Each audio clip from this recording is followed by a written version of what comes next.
You gonna narrate? No, you're gonna Tell talk to people. them. I got. Hold on. Thank you. How do you get grease on that? Where? On your shirt. Oh, God, who knows?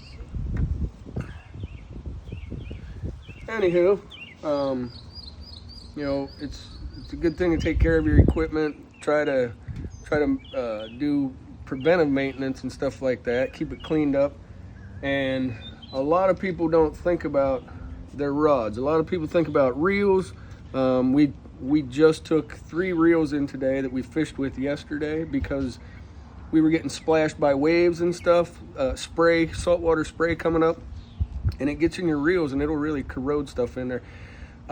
If it doesn't corrode and the materials handle it, it dries and it gets salt crystals in there, and then it grinds in between gears and springs, and it can make them ineffective or downright just make them worthless.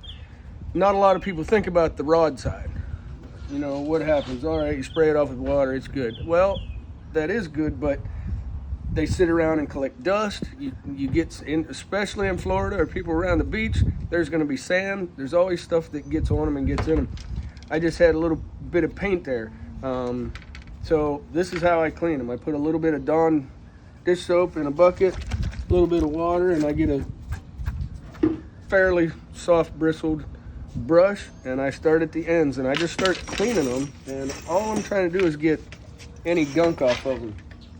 If you have, everybody's got some kind of handle here, whether it's cork or foam. If you run into a thorn bush, they'll stick in there. If you have things that can stick in that stuff, it will, and it'll be hard on your hand, and you won't notice it until you're out there using it.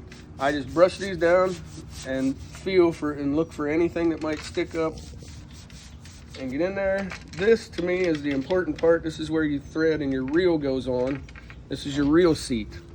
All right, so all these threads here, if they get grout in them, and there's always a line to keep this thing centered on all these, even that one will have one, but all these threads can get dirty, get stuff in there, and you can actually break that if you try tightening or loosening it, and it has something bigger than those threads in it, and it can happen. So I just clean up all the threads, all the material. Now we can take this back. It was an 8-foot rod. It takes a little bit. It's a bigger one. Yeah. So you just keep it in there? Yep. Now. The soap? What? No, I'm gonna rinse it all off then.